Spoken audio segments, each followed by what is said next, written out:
our last reader is going to be Donna Vorreyer.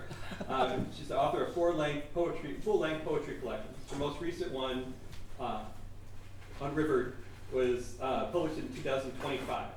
Some of her recent work has been published in Ploughshares, Poet Lore, and many other journals. She runs the online reading series, 100 Pictures of Honey, and she is the co-founder / co-editor of Asterales, Journal of Arts and Letters. So please welcome her to the stage, and I'm going to gracefully walk off.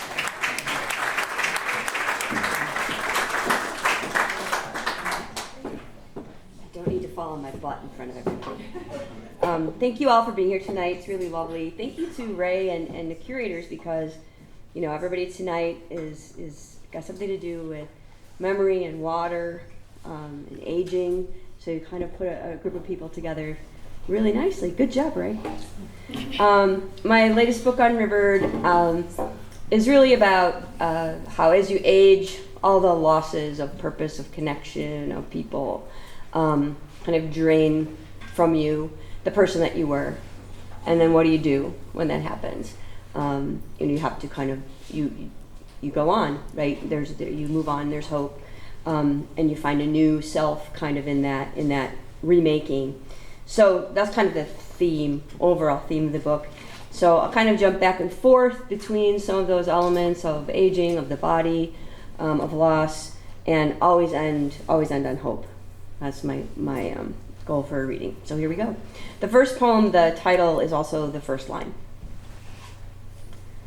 Everything is terrible, and yet the fields are full of seed and sprouts and leaves and rain. I wear this irksome suit of flesh, and yet the fields are scented, sweet with dirt and singing. I watch my days fall and die like embers, and yet the fields are tangled with grasses and asters. I smile a cruel curve, a drawn bow, and yet the fields are recycling the soft wreckage of harvest. I hate like a god hates when it is forgotten, and yet the fields are still in love with green.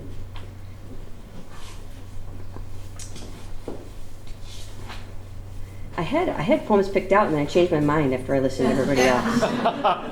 There we go. All right, this is for all the ladies in the room of a certain age. Naming. Of course, someone has named it apron belly. You know, the kind that women of a certain age begin to show a pouch of weight below the navel that resists attempts at flattening. Apron.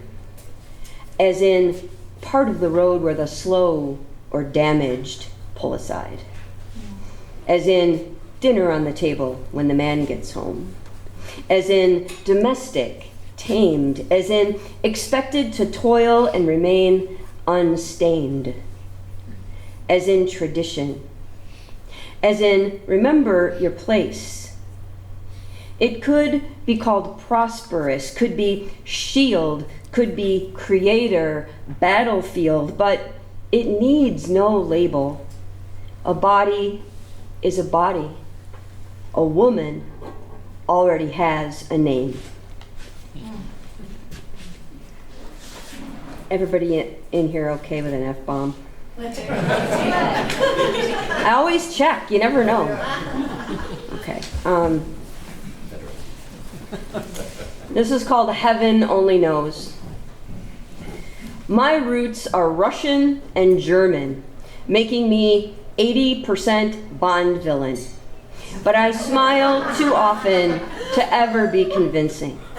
Besides, I was raised to be good, not to leave anyone out. It's how my mother lived, my father insisting her gravestone be carved with the phrase, friend to all. Aww.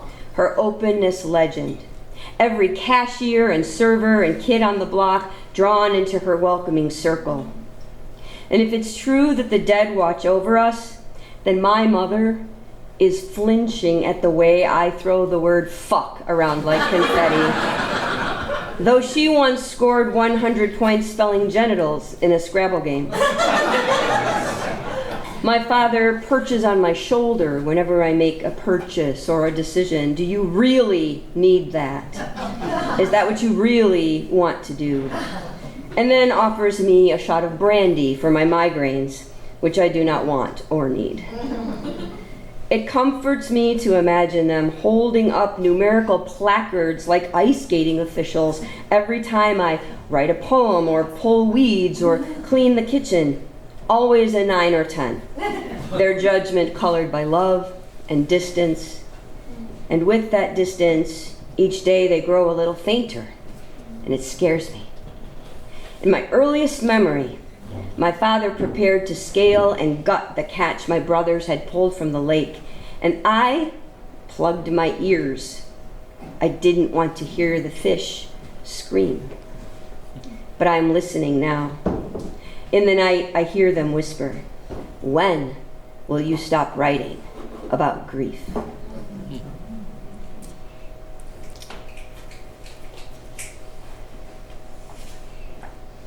Since it's snowy, this poem's not really about snow, but there's snow in it. Here we go.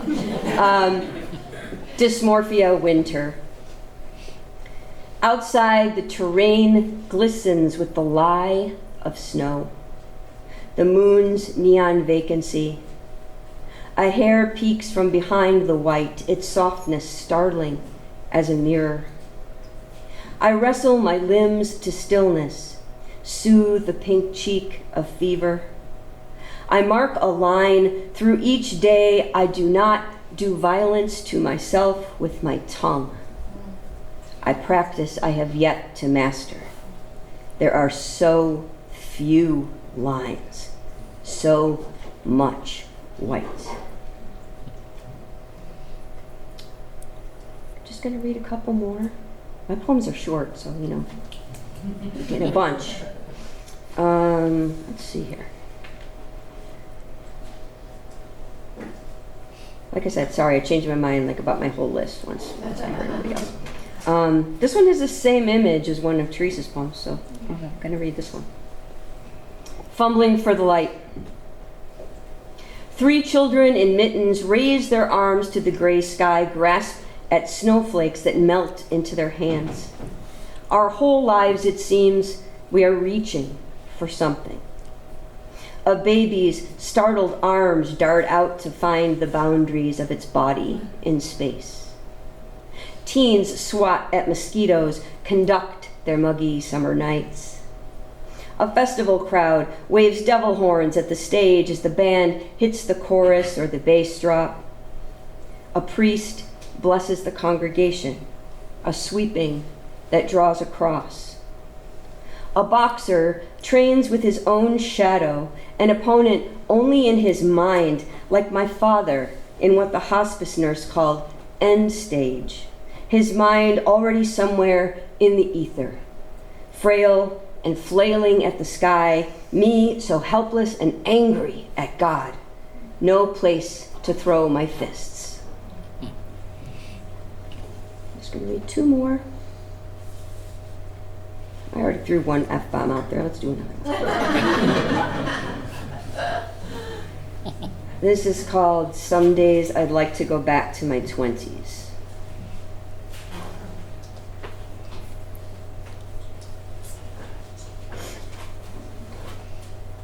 A little sonnet for you. A swirl of caramel on the tongue, sweet and sticky and supple young crocus petals shoving through snow without apology, I know. Flowers repping youth is so cliche. Same with a chrysalis or a new day. But I swear to God, that's how it was. A fire, a fledgling drunken buzz, a motion, leaping from nest toward any shiny wreck. Fuck rest. A slow burn, long fused dynamite, some jeweled life unlived, a right I claimed as mine. I used the world like oysters use their grit to pearl.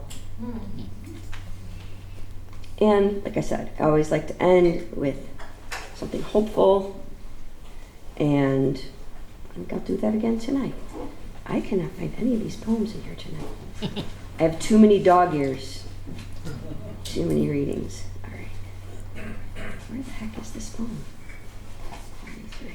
Okay. This poem is called Summoning. And later on in the poem, you're going to hear the word morning, and it's the morning with a U, not the time of day. Summoning. Yesterday I woke early, the unfamiliar bed twisting my back, the sun on the bedspread a beacon. Still in the throes of half sleep, amorphous and dangerous as mercury, I pulled on my boots and sweatered myself for a walk. The trees tried their best to autumn, but the drought and the hot October had dulled them mostly brown. I made my way toward the river as a tune hummed inside my empty head, something my parents used to listen to about autumn leaves drifting by a window, about the days growing long since a lover went away. And then I missed them again. Not again. I missed them always, but this old song recalled their graceful dancing, how they held each other, gliding wild around the living room, and before I knew it, it was night. And the moon, that bastard, reminded me that nothing lasts. That you can walk away from morning in disaster-proof shoes, but you will still leave tracks, no matter how hard you bang the soles together before re-entering the world. There is always evidence. And when the sky casts its spell of cumulus and blue, the air sweet and soft, you must admit that the twilight will arrive, despite your wild devotion to the sun. Remind yourself that you have options. You can look to the darkening sky and say night has fallen, as if it has landed on you. Or you can look to the darkening sky and say, night has come, as if you have beckoned it. Thank you.